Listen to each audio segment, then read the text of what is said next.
नमस्ते, आदाब, welcome to another lecture. So systemic acquired resistance, जिसका शॉर्ट फॉर्म होगा सार, SAR। ओके, तो यही रहेगा हम लोगों का आज का टॉपिक, जिसके बारे में हम लोग डिस्कस करेंगे। एंड आगे से मैं पूरा सिस्टेमिक एक्वायर्ड रेजिस्टेंस बोलने वाला नहीं हूँ, मैं सिर्फ सार बोलने वाला हूँ। ओके, अभी सार होता क्या है? सार बेसिकली एक प्लांट का इम्यूनो रिस्पॉन्स होता है। ओके, जो कि HR होने के बाद प्लांट डेवलप करता है। ओके, सो इसका कुछ पॉइंट है, पहले वो देख लेते हैं। इंट्रोडक्टरी पॉइंट है। सो पहला आ जाता है कि developed in A plant which already survive A local pathogen infection. इसका मतलब क्या हुआ कि सार उसी प्लांट में डेवलप करेगा जो कि एक बार पैथोजन इन्फेक्शन, जिसमें पैथोजन इन्वेड हो चुका है। ओके, एंड फ्रेशली कोई प्लांट पे सार जनरेट नहीं होगा। अगर आपको क्वेश्चन में चूज करने दे कि कौन सा प्लांट में सार डेवलप हुआ है, तो आपको देखना पड़ेगा कि कौन सा प्लांट प्राइमरी इन्फेक्शन के थ्रू जा चुका है या कौन सा प्लांट में पैथोजन इन्फेक्शन का हिस्ट्री है। ओके, नेक्स्ट पॉइंट है कि a system developed by plant that provide resistance to subsequent attack, protection to secondary infection for a distal tissue. Okay, अभी इस पॉइंट में दो चीज़ें हैं, एक है सेकेंडरी इन्फेक्शन एंड दूसरा है डिस्टल टिश्यू। तो एक क्या चीज़ है देख लेते हैं कि प्राइमरी इन्फेक्शन मतलब सबसे पहले जो एक इन्फेक्शन हुआ है या जिंदगी का प्लांट का जिंदगी का पहला इन्फेक्शन। ओके, एंड सार किस चीज़ के लिए बना होता है कि सेकेंडरी इन्फेक्शन मतलब आप समझ लीजिए कि आपको एक बार इन्फ्लुएंजा हो चुका है, तो जब तब आपका बॉडी जो इम्यून रिस्पॉन्स किया था वो समझ लीजिए HR, एंड तब आप सुस्त हो गया, ठीक हो गया, एंड सेकेंड बार जाके आपको इन्फ्लुएंजा ना हो, इसके लिए आपको आपका बॉडी जो जनरेट किया है डिफेंस सिस्टम या इम्यूनो सिस्टम, उसको हम प्लांट में सार का नाम दे रहे हैं, जैसे हम लोगों का अंदर एंटीबॉडी। ओके, ऐसे समझ लीजिए। तो ये हो गया कि secondary infection. And distal tissue का मतलब क्या है कि पकड़ लेते हैं एक ब्रांच है, तो ओके, एंड इधर पे एक लीफ है एंड इधर पे एक लीफ है, एंड इस लीफ में पैथोजन इन्वेट हुआ है। अभी इस लीफ में पैथोजन इन्वेट हुआ है, तो इस लीफ के लिए सार डेवलप हुआ है। एंड अगर आप देखोगे तो इस प्लांट से दूर दूर वो सॉरी इस प्लांट से नहीं, इस लीफ से दूर ए लीफ पोजिशन है। तो डिस्टल मतलब कि जिस टिश्यू पे पैथोजन इन्फेक्शन हुआ है उसका दूर का टिश्यू। ओके, वो टिश्यू के लिए नहीं, उसका दूर का टिश्यू के लिए सार डेवलप होता है। डिस्टल मतलब हो गया आपका दूर का टिश्यू, एंड प्रॉक्सिमल मतलब हो गया आपका पास का टिश्यू। ओके, अभी सार जो है ना, वो दो तरह से काम करता है बेसिकली। ओके, एक काम करता है कि सैलिसाइलिक एसिड जनरेट करके, एंड दूसरा तरह हो जाता है इसका जैस्मोनिक एसिड जनरेट करके। अभी सैलिसाइलिक एसिड कब प्रोड्यूस करता है एंड जैस्मोनिक एसिड कब प्रोड्यूस करता है? सैलिसाइलिक एसिड को प्रोड्यूस करता है जब कोई पैथोजन अटैक करे उस पर, तब वो सैलिसाइलिक एसिड प्रोड्यूस करता है। एंड जैस्मोनिक एसिड के पाथवे से कब जाता है? वो जब कोई हार्बीवोर अटैक करे। ओके, तो जब हार्बीवोर अटैक करेगा तब सार किस चीज़ से डेवलप्ड होगा? जैस्मोनिक एसिड के थ्रू। एंड जब पैथोजन अटैक करेगा तब सैलिसाइलिक एसिड के थ्रू जनरेट करेगा। ओके, अभी एग्जाम में या क्वेश्चन में सैलिसाइलिक एसिड ना बोल के आपको कोई बेंजोइक एसिड का डेरिवेटिव भी दिया हुआ सकते हैं या बेंजोइक एसिड डेरिवेटिव भी बोल दे सकते हैं। ओके, तो तब उसको समझना है कि वो सैलिसाइलिक एसिड का बात कर रहा है। ओके, एंड पहले भी जो मैं बोला कि नेक्स्ट पॉइंट है आपका SAR develop as a result of HR, मतलब HR रिस्पॉन्स नहीं होगा तो सार डेवलप नहीं होगा। HR रिस्पॉन्स क्या होता है? वो प्राइमरी इन्फेक्शन के लिए होता है। तो प्राइमरी इन्फेक्शन नहीं होगा तो HR भी रिस्पॉन्स भी नहीं आएगा, तो HR नहीं होगा तो सार डेवलप भी नहीं होता है। ओके, एंड नेक्स्ट पॉइंट है जो कि इम्पोर्टेंट है कि इन सार methyl salicylate is a mobile component and which transported through vascular system. Okay, तो यहाँ पर क्या बोला गया है कि पहले इस पॉइंट में हम देखें कि प्लांट के अंदर सार डिस्टल टिश्यू के लिए डेवलप्ड होता है। अभी ये मान लेते हैं प्लांट का एक ब्रांच है एंड इधर पे एक लीफ है, इस साइड पे एक लीफ है, इस पे पैथोजन हुआ है, अटैक हुआ है। अभी सैलिसाइलिक एसिड कहाँ पर जनरेट होगा ना, जो सार का जो कंपोनेंट है वो जनरेट होगा इस लीफ पे, इस लीफ पे जनरेट होगा एंड इस लीफ से उसको इधर पे जाना पड़ेगा। तो वो जाएगा कि कैसे, प्लांट का वास्कुलर सिस्टम से, तो उसको ट्रैवल करना पड़ेगा। अभी इस ट्रैवल मोड पे जो उसका फॉर्म रहता है सैलिसाइलिक एसिड, वो फॉर्म रहता है कि मिथाइल सैलिसाइलेट, मिथाइल सैलिसाइलेट के रूप पे प्राइमरी टिश्यू से सेकेंडरी टिश्यू में वो ट्रैवल करता है through phloem. Okay, and next point है हम लोगों का DIR1। अभी ऐसा देखा गया है कि एरिबिडोप्सिस में, एरिबिडोप्सिस जो प्लांट है उसमें देखा गया है कि जिन एरिबिडोप्सिस में हम लोगों का DIR1 म्यूटेटेड है, वो सार रिस्पॉन्स में डिफेक्टिविटी शो किया है। ओके, एंड बाद में पता चला है कि DIR1 जो है वो रिस्पॉन्सिबल होता है सार के कंपोनेंट के ट्रांसपोर्ट में। कैसे? क्योंकि DIR जो 1 जीन है वो क्या है ना, डिफेक्टिव इन इंड्यूस रेजिस्टेंस 1।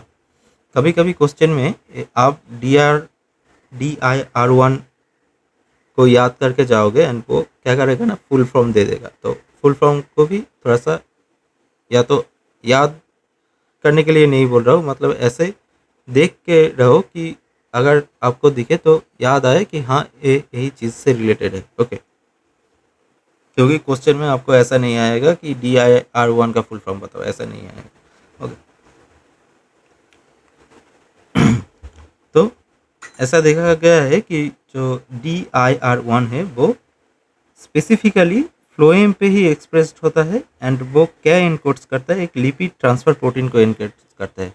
ठीक है, तो DIR1 जो जीन है वो एक ट्रांसफर प्रोटीन का इनकोड करता है एंड वो ट्रांसफर प्रोटीन सार के लिए बहुत इंपॉर्टेंट है, क्योंकि वो प्राइमरी टिश्यू से या प्राइमरी अफेक्टेड टिश्यू से सेकेंडरी अफेक्टेड टिश्यूज़ में आपका सैलिसाइलिक एसिड हो या सार के अदर्स कंपोनेंट को ट्रैवल करवाता है। ओके, अभी मेनली हम लोगों के अंदर सैलिसाइलिक एसिड से ही पढ़ाया जाता है, तो सैलिसाइलिक एसिड का जो सिग्नलिंग पाथवे है वो देख लेते हैं। अभी सैलिसाइलिक एसिड सिग्नलिंग पाथवे में तीन चीज़ है जो हम लोगों को याद करना पड़ेगा। ओके, एक आ जाता है कि PR जीन्स। PR जीन्स मतलब पैथोजन रिलेटेड जीन्स। ओके, ये PR जीन्स क्या काम करता है ना, PR जीन्स काम करता है, PR जीन्स का जो प्रोडक्ट होता है, ओके, वो प्रोडक्ट पैथोजन जो अटैक हुआ है वो प्रोडक्ट डायरेक्टली वो पैथोजन को इनिबिशन में काम करता है। मतलब इस सैलिसाइलिक एसिड्स एंड अदर्स जो अदर्स पाथवे है वो पाथवे जाकर क्या करता है ना, अल्टीमेटली PR जीन्स को ही एक्टिवेट करता है एंड PR जीन्स फिर ट्रांसक्रिप्शन होके वो प्रोटीन जनरेट करता है एंड वो प्रोटीन जाके आपका पैथोजन को इनिबिट करता है। ओके, एंड दूसरा जो है वो है NPR1 जीन। NPR1 जीन मतलब non expression of the PR genes. Okay, तो एक क्या चीज़ है कि NPR जीन्स क्या करता है ना, कि जब देखा गया है कि जब NPR जीन्स म्यूटेटेड होता है तब PR जीन्स जो है वो एक्टिवेटेड नहीं हो पाता है। ओके, एंड ऐसा नाम दिया जाता है इसलिए क्योंकि जीन्स जो है वो आइडेंटिफाई किया जाता है म्यूटेशन के ही थ्रू। तो हर वक्त आप देखिएगा कि जीन्स का जो फुल फॉर्म है वो नेगेटिवली कोरिलेट करता है। ओके, एंड NPR का ही 3 फॉर्म रहता है, NPR1, NPR3, NPR4 एंड तीसरा जो है वो है कुलियन 3 E3 यूबिक्विटिन लाइगेज पाथवे। मतलब सैलिसाइलिक एसिड जो पाथवे से काम करता है वो बेसिकली एक 26X प्रोटियोसोमल डिग्रेडेशन पाथवे है। ओके, ये हम जाके बाद में देखेंगे कि कैसे काम करता है। नेक्स्ट है कि it has been seen that salicylic acid insensitive mutants unable to synthesize PR proteins in response to salicylic acid। Okay इधर पे क्या बोला गया है कि salicylic acid insensitive जो म्यूटेंट्स है उसमें देखा गया है कि वो PR प्रोटीन सिंथेसिस नहीं कर पा रहा है salicylic एसिड के रिस्पॉन्स में भी। ओके salicylic एसिड के रिस्पॉन्स में वो PR प्रोटीन नहीं सिंथेसिस कर पा रहा है। अभी उस सब म्यूटेशन में वो म्यूटेशंस में बाद में देखा गया है कि जीन रेस्पॉन्सिबल जो है इसके पीछे वो है NPR1। तो इस सिनेरियो से पहला क्या चीज़ स्ट्राइक होना चाहिए कि जो सैलिसाइलिक एसिड है वो फिर NPR1 के साथ बाइंड करके ही काम कर रहा है या कहीं ना कहीं सैलिसाइलिक एसिड NPR के साथ रिलेटेड है। ओके तो हम लोगों के दिमाग में तो पहले स्ट्राइक करता है कि बाइंडिंग एंड वो हम बाद में देखेंगे कि सैलिसिलिक एसिड NPR1 के साथ बाइंड नहीं करता है, फिर कैसे काम करता है वो देखेंगे। ओके सो NPR1 जो है उसका दो पैरालॉग्स है सेल में, वो है NPR3 एंड NPR4। अभी पैरालॉग्स क्या होता है? पैरालॉग्स बेसिकली होता है कि एक जो जीन है उसका डुप्लीकेशन के थ्रू जो जीन्स डिराइव्ड होता है उसको हम पैरालॉग्स कहते हैं। ओके तो पैरालॉग्स है हम लोगों का NPR3 and NPR4। Okay so next point है कि NPR1 does not bind with the salicylic acid. Okay तो पहले जब पता चला कि ऐसे होने के बावजूद भी PR नहीं जनरेट हो रहा है तो एंड उस सब सिनेरियोस में जब पता चला कि वो सब म्यूटेंट्स में NPR1 जो है वो म्यूटेटेड है तो हम लोगों के दिमाग में पहला क्या स्ट्राइक होता है कि फिर सैलिसाइलिक एसिड के साथ NPR1 रिएक्ट कर रहा है। लेकिन एक बाद में देखा गया कि NPR1 तो सैलिसाइलिक एसिड के साथ रिएक्ट ही नहीं करता है, वो उसके साथ बाइंड ही नहीं करता है। ओके लेकिन NPR1 का जो पैरालॉग्स है NPR3 एंड NPR4 वो सैलिसाइलिक एसिड के साथ बाइंड करता है एंड वो एज ए रिसेप्टर एक्ट करता है। ओके तो and NPR3 and NPR4 salicylic acid के साथ बाइंड कर रहा है या नहीं कर रहा है इसके ऊपर डिपेंड करके फिर NPR1 NPR3 उसके ऊपर डिपेंड करके फिर आगे का प्रोसेस होता है। एंड आगे का प्रोसेस क्या होता है वो इस सब हम लोग डिटेल्स में देखेंगे सैलिसाइलिक एसिड का मोड ऑफ एक्शन में। ओके अभी सिर्फ हम लोग जान रहे एक पिक्चर ले रहे हैं कि क्या क्या होता है। तो एंड वो आगे का स्टेप में क्या जाएगा, आगे का स्टेप में जाएगा कि कुलियन E3 जो है वो कुलियन E3 के साथ बाइंड करेगा एंड फिर उसका यूबिक्विटाइजेशन होगा एंड फिर वो लास्ट स्टेप में क्या होगा, फाइनल स्टेप क्या होगा, जो टारगेट्स प्रोटीन है ओके टारगेट्स प्रोटीन है उसका डिग्रेडेशन होगा bye 26x proteasomal degradation. Okay अभी NPR1 जो है ये बहुत इंपॉर्टेंट सा एक जीन है एंड उसके बारे में कुछ जानना ज़रूरी है। तो NPR1 जो है वो देखा गया है कि ये both monomeric and oligomeric form में प्रेजेंट रहता है प्लांट के अंदर। इसका जो मोनोमेरिक फॉर्म है वो न्यूक्लियस में प्रेजेंट रहता है एंड रिड्यूसिंग कंडीशन में प्रेजेंट रहता है एंड जो ओलिगोमेरिक फॉर्म है वो साइटोप्लाज्म में रहता है, ऑक्सीडेशन कंडीशन में होता है। ओके एंड इसका जो फंक्शन होता है वो क्या होता है कि to activate salicylic acid response gene involve in pathogen defence. मतलब सैलिसाइलिक एसिड के through salicylic acid response genes को इनका एक्टिव करना काम होता है। मोटा मोटा बोल रहा है कि PR जीन्स जो होता है उसको एक्टिवेट करना काम होता है by promoting the degradation of the repressor protein. मतलब प्लांट के न्यूक्लियस के अंदर जो डिग्रेडेशन रिप्रेसर प्रोटीन है ओके रिप्रेसर प्रोटीन है जो कि PR जीन्स का या सैलिसाइलिक एसिड रिस्पॉन्स जीन का ट्रांसक्रिप्शन को रोक रहा था उसको जाके डिग्रेडेशन में हेल्प करता है। इसका डिग्रेडेशन कैसे करता है? By 26x proteasomal degradation. Okay अभी मोस्ट इम्पॉर्टेंट पॉइंट है इस पूरे लेक्चर का वो है कि सैलिसाइलिक एसिड का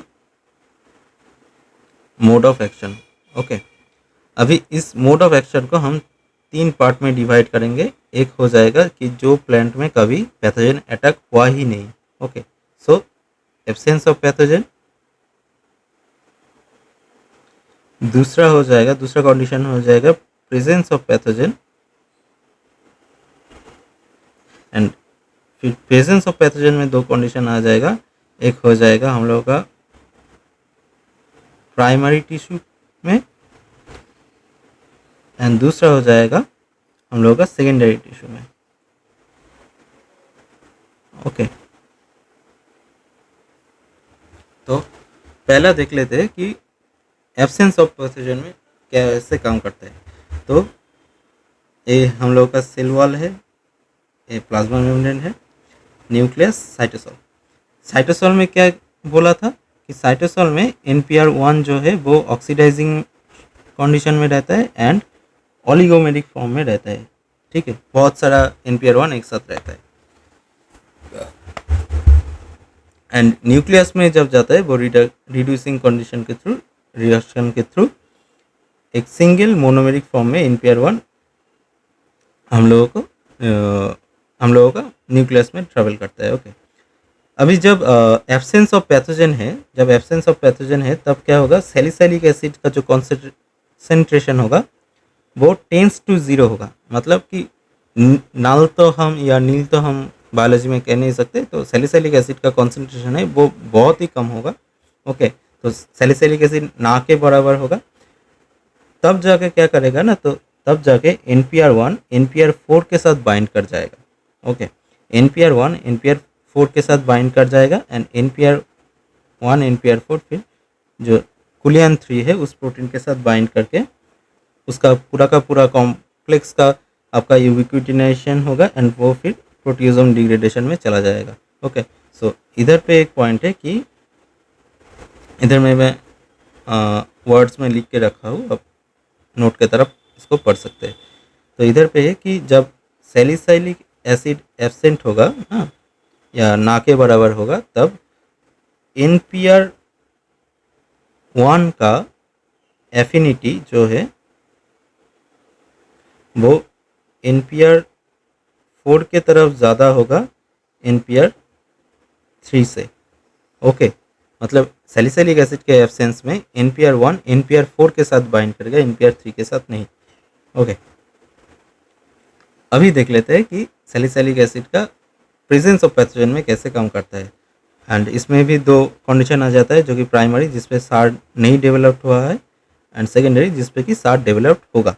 ओके, तो अभी क्या हुआ है ना कि अभी पैथोजन अटैक हुआ है, तो पैथोजन अटैक हुआ है मतलब कि प्राइमरी टिश्यू में सैलिसाइलिक एसिड प्रोडक्शन हुआ है। तो सैलिसाइलिक एसिड जब प्रोडक्शन हुआ है एंड न्यूक्लियस में जब NPR1 है, हम लोग का न्यूक्लियस पे जब NPR1 है, वो क्या करेगा ना, वो तब NPR3 के साथ बाइंड करेगा। क्यों? क्योंकि इधर पे बहुत सारे सैलिसाइलिक एसिड है, ये प्राइमरी टिश्यूज है, ये वाला प्राइमरी टिश्यू है, तो इस इधर पे ही सैलिसाइलिक एसिड का प्रोडक्शन हुआ है। तो सैलिसाइलिक एसिड का कॉन्सेंट्रेशन जो है इस पे प्राइमरी टिश्यू में बहुत हाई होता है। तो NPR3 एंड NPR4 जो है ये दोनों ही सैलिसाइलिक एसिड के साथ बाइंड किया हुआ रहता है and salicylic acid binding condition में NPR1 NPR3 को चूज करता है। ओके, तो फिर NPR1 क्या करेगा, NPR4 को छोड़ के NPR3 के साथ बाइंड करेगा एंड सेम फिर कुलियन 3 आएगा एंड कुलियन 3 आने के बाद यूबिक्विटिनेशन होगा एंड वो फिर प्रोटियोसोम डिग्रेडेशन में चला जाएगा। ओके, लेकिन जो डिस्टल टिश्यू है, डिस्टल टिश्यू मतलब सेकेंडरी जो टिश्यूज है वो तो डिस्टल से, तो फिर सैलिसाइलिक एसिड जो प्राइमरी टिश्यूज पे प्रोड्यूस हुआ है वो क्या करेगा ना, वो इस टिश्यू से इस टिश्यू में ट्रैवल करेगा। तो ऑब्वियसली सैलिसाइलिक एसिड का जो कॉन्सेंट्रेशन होगा, वो डिस्टल में या सेकेंडरी आप पकड़ लो, सेकेंडरी में कम होगा rather than concentration of salicylic acid in primary. तो इधर पे सैलिसाइलिक एसिड कम होगा ना, तो फिर क्या करेगा कि NPR4 ही सिर्फ सैलिसाइलिक एसिड के साथ बाइंड कर पाएगा। क्यों? क्योंकि NPR4 का सैलिसाइलिक एसिड के तरफ एफिनिटी जो है वो NPR4 का ज़्यादा होगा NPR3 से। ओके, NPR3 से NPR4 का सैलिसाइलिक एसिड की तरफ एफिनिटी ज़्यादा होता है। तो जितना भी आप लोगों का सैलिसाइलिक एसिड सेकेंडरी टिश्यूज़ में आएगा वो NPR4 के साथ बाइंड कर जाएगा। अभी क्या होता है कि NPR1 जो है ना, NPR1 जो है वो अभी इस पॉइंट पे किसी के साथ भी बाइंड नहीं करता है, ना कि वो NPR3 से बाइंड कर पाएगा, ना कि NPR4 से बाइंड कर पाएगा। क्यों? क्योंकि NPR1 जो है वो NPR1 जो है वो नेकेड NPR4 के साथ बाइंड करता है, या तो NPR3 with salicylic acid bind करता है। लेकिन इधर पे दोनों के दोनों कंडीशन ही फुलफिल नहीं होता है, तो NPR1 किसी के साथ भी बाइंड नहीं करेगा। तो NPR1 अगर बाइंड नहीं करेगा किसी के साथ, तो फिर जो यूबिक्विटिनेशन पाथवे है एंड प्रोटियोसोमल डिग्रेडेशन है उस पर नहीं जाएगा। तो इंटैक्ट NPR1 रह जाएगा, NPR1 इंटैक्ट रह जाएगा, एंड वो जाके क्या करेगा, जो PR जीन का ट्रांसक्रिप्शन फैक्टर है उसके साथ बाइंड करके PR जीन्स का ट्रांसक्रिप्शन को ऑन करेगा या ज़्यादा करेगा। फिर PR जीन्स जो है वो ये PR प्रोटीन्स जो है वो प्रोडक्शन इंक्रीज होगा। ओके, तो ये प्रोडक्शन इंक्रीज होगा तो जाके हम लोग का सार जो है वो डेवलप्ड होगा। ओके, इधर पे जो कोई भी डिस्कस किया है, जो कुछ भी मैं डिस्कस किया हूँ, इधर पे मैं as a in a word लिख के दिया होगा। ओके, तो पहला पॉइंट जो इम्पोर्टेंट है वो है NPR3 and NPR4 both have affinity for the ये salicylic acid, but NPR4's affinity is much stronger than the NPR3। मतलब जब सैलिसाइलिक एसिड का कॉन्सेंट्रेशन बहुत कम होगा तब सैलिसाइलिक एसिड सिर्फ NPR4 के साथ ही बाइंड करेगा, and that's why only in high salicylic acid condition NPR3 can bind with the salicylic acid. And high salicylic acid condition कहाँ पर रहता है, वो प्राइमरी टिश्यूज पे रहता है, एंड तभी NPR3 के साथ सैलिसाइलिक एसिड का बाइंडिंग होता है। तब जब बाइंडिंग होता है फिर NPR3 एंड सैलिसाइलिक एसिड मिलके NPR1 को खींच लेता है अपने की तरफ, उस NPR1 के साथ बाइंड करता है। तो NPR1 तब फिर क्या होता है, PR जीन्स के लिए अवेलेबल नहीं होता है, तो इसीलिए प्राइमरी टिश्यूज में आपका सार्ट जनरेट नहीं होता है। एंड लास्ट पॉइंट है जो कि है NPR1 can bind with the NPR3 when it's attached to sulfuric नहीं salicylic acids, and NPR1 cannot bind with the NPR4 when it's attached to salicylic acid। Okay, तो NPR1 का NPR3 and NPR4 के साथ bind करने का condition एकदम opposites है। तो इसी फिनोमेनन में सार का डेवलपमेंट काम करता है। पाथवे जो है या मोड ऑफ एक्शन जो है सैलिसाइलिक एसिड का यही है। तो ये थोड़ा सा इम्पोर्टेंट है, एंड पार्ट सी में आपका जितना भी क्वेश्चन आता है वो यही से आता है। इसके पहले जो भी पढ़ा है वो पार्ट 2 के लिए, पार्ट बी के लिए इम्पोर्टेंट है, लेकिन पार्ट सी के लिए मोड ऑफ एक्शन बहुत इम्पोर्टेंट है। Okay, so thank you for your time, thank you for listening me. तो सार के लिए मैं जितने भी बोला ये काफ़ी रहेगा। Okay, so thank you, see you in the next video. Okay.